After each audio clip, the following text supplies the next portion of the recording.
توانائی دیتی ہے, پورا مضمون باندھا ہے. اعلیٰ حضرت کہتے ہیں بہروپیہ تھا, مداری, روپ بدل بدل کے دکھایا کرتا تھا, بادشاہوں سے انعام لیتا تھا. ایک دن اورنگزیب عالمگیر کے پاس آ گیا, کہنے لگا میں روپ بدلوں گا, اگر آپ پہچان نہ سکے تو میں انعام لوں گا. آپ نے فرمایا میں کوئی ایسے ویسا بادشاہ نہیں, کہا مجھے دھوکہ دینا مشکل ہے. کہا نہیں میں روپ بدلوں گا. حضرت اورنگزیب عالمگیر بڑے نیک بادشاہ گزرے, بڑے پرہیزگار. وہ بہروپیہ کہنے لگا میں روپ بدلوں گا, آپ نہیں پہچان سکیں گے. فرمایا چل جتنا تیرے اندر زور ہے لگا لے. حضرت نے اعلان کیا کہ میں نے فوجی بھرتی کر دیں, 2 ماہ کے بعد ٹیسٹ ہوگا. وہ 2 مہینے دوڑتا رہا, رنگ روپ بناتا رہا, آیا ٹیسٹ دینے, 2-3 سپاہیوں کا امتحان لیا. اس کی باری آئی تو 10 روپے دیے, کہنے لگے تیرے آنے جانے کا کرایہ میں نے تجھے پہچان لیا ہے.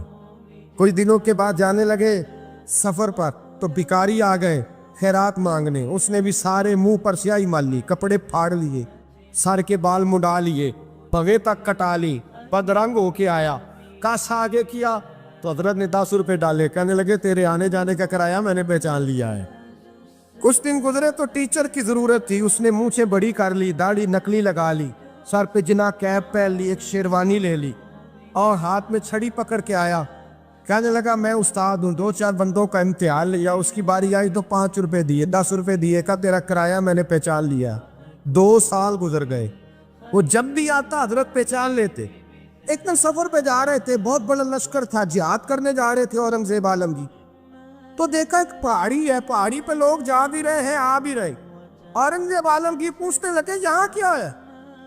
کہنے لگے بابا جی بیٹھے ہیں دعا کرتے ہیں, اللہ کے نیک بندے ہیں. اورنگزیب کہنے لگے یار پرانے لوگ سارے ہی اللہ والوں کو مانتے, یہ بھی مصیبت آئی ہے جتنی نہیں آئی ہے, سارے لوگ ہی مانتے. کہنے لگے ذرا میں دعا نہ کرا لوں, بچے کام جا رہا ہوں. اورنگزیب بادشاہ تھے, بادشاہ لوگ نازک مزاج ہوتے ہیں. گھوڑے سے اترے, بڑی مشکل سے پہاڑی پہ چڑھے, اوپر گئے تو لائن لگی ہے. بابا جی غار میں بیٹھے, کہنے لگے میں نے ملنا, میں اورنگزیب ہوں. انہوں نے کہا ہمارا بابا اس طرح کا پیر نہیں کہ امیر آئے تو رنگ اور ہو, غریب آئے تو اور ہو. یہاں اگر ملنا ہے تو لائن میں لگ جاؤ, سب ایک جیسے. اب لائن میں کھڑے ہو گئے, 50 آدمی آگے تھے, کہتے ہیں 51واں نمبر تھا. تھک گیا دھوپ میں کھڑا کھڑا.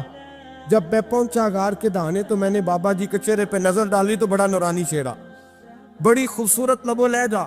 میں نے کہا میرے جیسا آدمی بھی پگڑی باندھ لے تو اچھا لگنے لگ جاتا ہے, بڑا خوبصورت انداز. کہتے ہیں میں ان کے پاس اتحیات کی حالت میں بیٹھ گیا. میں نے کہا حضور میں جا رہا ہوں جہاد کرنے, دعا کرنا. بزرگوں نے ہاتھ اٹھائے, اللہ اس کی مدد فرما, دین کو غلبہ عطا فرما, اسے دین کا سچا پکا سپاہی بنا. پھر تھپکی دی, 2-4 نصیحتیں بھی کر ڈالی. دیکھنا ظلم نہ کرنا, زیادتی نہ کرنا, جب تم جیت کر نہ کرنا, غرور نہ کرنا, نصیحتیں بھی کر دی. کہتے اب جب میں اٹھا تو 2-4 دینار بطور نذرانہ مسلح کے نیچے رکھے, اور الٹے قدم جب میں غار سے اترا انہوں نے رومال جھاڑا اور اٹھ کے کھڑے ہو گئے. کہنے لگے آج نہیں تو نے پہچانا, آج نہیں تو نے پہچانا, میرا انعام بنتا ہے, آج نہیں پہچانا, لا پیسے. اورنگزیب کہنے لگا یار تو نے حد کر دی, کہاں چڑھا کہاں کھڑا رہا, دھوپ میں تھک گیا, کمال کر دی بھائی تو نے. پتا تو کیا لے گا, اب تو جلدی بتا, وہ کتنے لوگ پیچھے دھوپ میں کھڑے ہیں, لشکر سارا کھڑا ہے, کیا لے گا؟ اس نے کہا سب سے قیمتی ہیرے وہ ہے جو تیرے سر کے تاج میں لگے ہوئے, مجھے تیرا تاج چاہیے. او بھائیو سننا اور یاد رکھنا, میرے اعلیٰ حضرت کہتے ہیں بادشاہ نے سر کے اوپر سے تاج اتارا, بہروپیے کے قدموں میں رکھا اور کہنے لگے یہ لے, اور یہ تو تیرا مانگنے پر میں نے دیا ہے نا, میں واپس آتا ہوں تو آنا میں اپنی مرضی سے بھی تجھے دوں گا. تو نے اورنگزیب جیسے بندے کو دھوکہ دیا, آنا میں اس وقت بھی دوں گا. وہ دے کر بس بات ختم ہو گئی, حق ہو گئی. دے کر کہتے ہیں جب میں پلٹا نا واپس, بہروپیے نے آواز دی بادشاہ ٹھہر جا.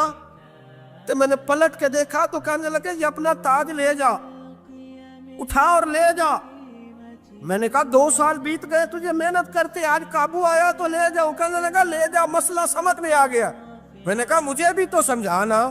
کہتے ہیں وہ پھوٹ پھوٹ کے رویا, اس کی آنکھیں برس پڑی, سیلاب کی طرح آنسو بہہ نکلے, تڑپا اور رو کے کہنے لگا بادشاہ میں نے جھوٹ موٹ رسول اللہ کی غلامی اختیار کی تھی, جھوٹ موٹ کی داڑھی, جھوٹ موٹ کی پگڑی, جھوٹ موٹ کا فقر, میں نے جھوٹ موٹ نبی پاک کا لباس پہنا ہے, تو تیرے جیسے بادشاہوں کے تاج میرے قدموں میں آ گئے ہیں. اگر میں سچ مچ رسول اللہ کا غلام بنوں گا تو اللہ کیا کچھ عطا فرمائے، اللہ کتنی نعمتوں سے نوازے گا۔ میرے اعلیٰ کیا فرماتے ہیں؟ اعلیٰ حضرت فرماتے ہیں فرشتے بھی کرتے ہیں تعظیم میری۔ کون جی؟ اللہ ایسا عقیدہ بھی کم ملے گا جو بریلی کے امام کا عقیدہ ہے، ایسا بھی کم۔ کہتے ہیں فرشتے بھی کرتے ہیں تعظیم میری۔ کیوں؟ فرمانے لگے فدا ہو کے ان پر یہ عزت ملی۔ بغداد کے ایک درویش عالم تھے، تو وہ جب بھی نماز پڑھاتے نا تو کسی تاجر کی 2 بیویوں کے بارے میں دعا مانگتے۔ توجہ ہے میری بات پر؟ نماز پڑھاتے تو کہتے اللہ اس تاجر کی 2 بیویوں کو اپنی خاص رحمتیں عطا فرما۔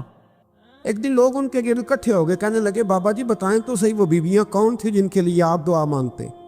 تو فرمانے لگے میرے شہر کا ایک تاجر تھا، بہت بڑا تاجر تھا، مالدار تھا پر بے اولاد تھا۔ اسے بغداد سے ملک شام جانا پڑتا تھا تجارت کرنے، اور کئی مہینے اسے شام کے ملک میں رہنا پڑتا تھا۔ اس نے اس طرح کیا کہ وہاں بھی ایک شادی کر لی۔ توجہ ہے نا میری بات پر؟ کیا کر لیا اس نے؟ دوسری شادی کرنا مرد کے لیے